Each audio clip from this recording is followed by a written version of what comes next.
আমরা এখানে কি করছি? আমাদের গন্তব্য কোথায়?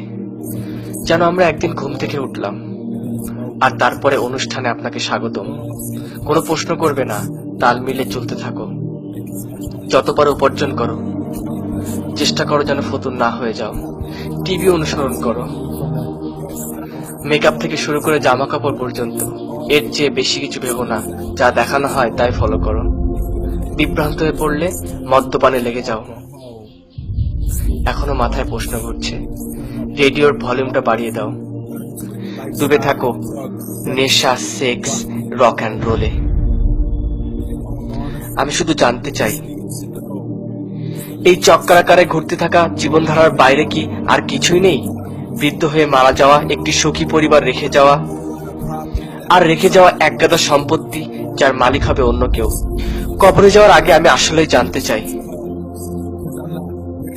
কারণ জীবন নিয়ে সিনেমিনি খেলতে রাজি নই বাজি ধরতে। এই সামান্য কিছু প্রশ্নের উত্তর খুঁজে ফিরছি। আমরা এখানে কি করছি? আমাদের লক্ষ্য কি? আমরা এখানে আসলাম কিভাবে? কে আমাদেরকে এত নিখুঁতভাবে তৈরি করলো? মৃত্যুর পর কি হয়? এই পৃথিবী কি আসলেই গুরুত্বপূর্ণ? এসব প্রশ্নগুলোর উত্তর দিতে চাই না, কারণ প্রয়োজন নেই তো উত্তর জানার। এই জীবনে তো কোনো উদ্দেশ্য নেই, আমাদের অস্তিত্ব তো শুধুই প্রাকৃতিক। সেক্ষেত্রে আমাকে একটি প্রশ্ন করতে দিন, তুমি কি নিজেই নিজের স্রষ্টা, নাকি কেউ তোমাকে তৈরি করেছে? কারণ তুমি এমন এক সৃষ্টি, ত্রুটি মুক্ত, ক্ষমতা অসমান্তরাল। তুমি সর্বোচ্চ বুদ্ধিমত্তার অধিকারী। আমি শুধু সাধারণ যুক্তি ব্যবহার করছি। এমন ক্যামেরা পৃথিবীতে নেই যা মানুষের চোখের ধারে কাছে আসতে পারে। না আছে এমন কম্পিউটার যা মানুষের মস্তিষ্কের সমান হতে পারবে। পৃথিবীর সব মানুষ মিলেও একটি মাছিও তৈরি করতে পারবে না।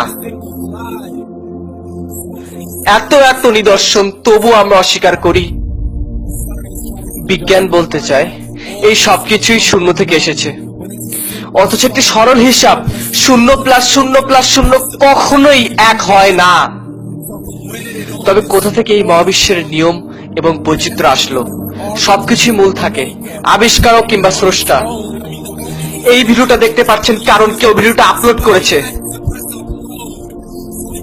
তাই আমরা বিগ ব্যাং বিশ্বাস করতে পারি, বা পারি যিনি তা ঘটালেন তার ওপর। আল্লাহ সবকিছুর এবং সব প্রাণের সৃষ্টিকর্তা, চিরঞ্জীব, প্রভু, সবকিছুর একক তত্ত্বাবধায়ক। সৃষ্টির মতো নন, কল্পনার ঊর্ধ্বে। না, তিনি কোনো মানুষ নন, তার কোনো সহযোগী নেই। তিনি এক অবিনশ্বর সত্তা, আমাদেরকে কখনোই একা ছেড়ে যাননি। ঠিক সব প্রস্তুতকারকের মতো তিনি আমাদেরকে গাইড বই দিয়েছেন, কুরআন, ইসলাম। দুঃখিত জলদি উপসংহারে চলে আসার জন্য, কিন্তু এটাই একমাত্র সম্ভব। এতে আছে স্রষ্টার যৌক্তিক বর্ণনা, এক এবং অদ্বিতীয়, সর্বোচ্চ ক্ষমতার অধিকারী। কাউকে জন্ম দেননি, কেউ তাকে জন্ম দেয়নি। একটি বই যার শূন্য ত্রুটি, বৈজ্ঞানিক আর ঐতিহাসিক অলৌকিক তত্ত্ব। আজ থেকে 1400 বছর আগে যেমন মানুষের ভ্রূণের নির্ভুল এবং পরিপূর্ণ বর্ণনা, মানুষের ভ্রূণের যে বর্ণনা কোরআনে আছে সেটি 7ম শতাব্দীর বৈজ্ঞানিক জ্ঞান থেকে আসা সম্ভব নয়।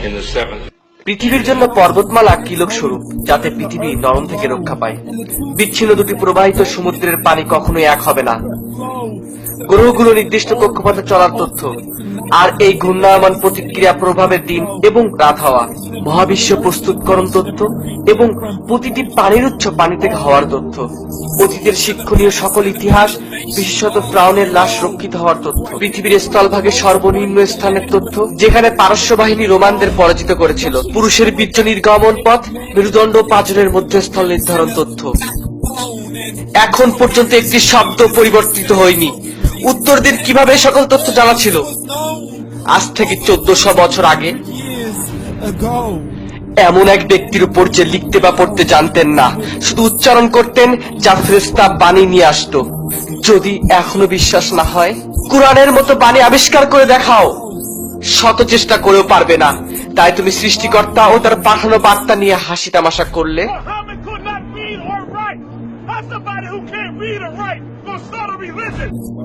তার বইগুলোকে রূপকথার গল্প বলে নাকচ করে দেয়, যাতে আমরা আমাদের জীবন গড়ি লোভ, লালসা, ইচ্ছে দ্বারা, বলে বেড়াচ্ছি জীবন তো একটাই, যত খুশি ফুর্তি করো, আমরা বাঁচবো, মরে যাব, তারপর মাটির সাথে মিশে যাব। তুমি খালি একবারই বাঁচবে।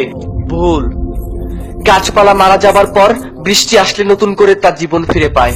আল্লাহ প্রতিশ্রুতি যে আমাদেরকেও ঠিক একইভাবে তিনি পুনরুজ্জীবিত করবেন, আঙ্গুলের ছাপ থেকে নিয়ে পায়ের তলা পর্যন্ত অনুরূপ অবস্থায়। যখন সর্বদ্রষ্টা সর্বশক্তিমান আমাদেরকে এত কাছ থেকে দেখছেন, অবশ্যই আমাদের পরীক্ষা নেওয়া হচ্ছে, আমাদের সম্পদ, স্বাস্থ্য, পরিবার সবকিছুর মাধ্যমে। তাই বিশ্বাস করো, আমরা অবশ্যই পুনরুজ্জীবিত হব এবং ফিরে যাব সৃষ্টিকর্তার সামনে। হিসাব নেওয়া হবে আমাদের প্রতিটি কাজের। যখন তিনি আমাদের আমলনামা দিয়ে বলবেন, পড়ো, ভালো মন্দ, ছোট বড় আর বাকি যা কৃত কর্ম করেছো, তোমার হিসাব গ্রহণের জন্য তুমিই যথেষ্ট। এখন আমার সাথে রাগ করো না। তুমি ভেবেছিলে আমার কাছে কখনো ফিরে আসতে হবে না। তোমাকে পুরো একটি জীবন দিয়েছিলাম আমাকে খোঁজার জন্য, কিন্তু তুমি ব্যস্ত ছিল ও সব কিছু নিয়ে যাচ্ছিল ক্ষণিকের। পড়ো, সুসংবাদ তাদের জন্য যারা বিশ্বাস করেছে। আর যদি তুমি বিশ্বাস না করো তাহলে পড়ো, সেই দিনটি তোমার প্রথম দিন হতে দিও না। পড়ো।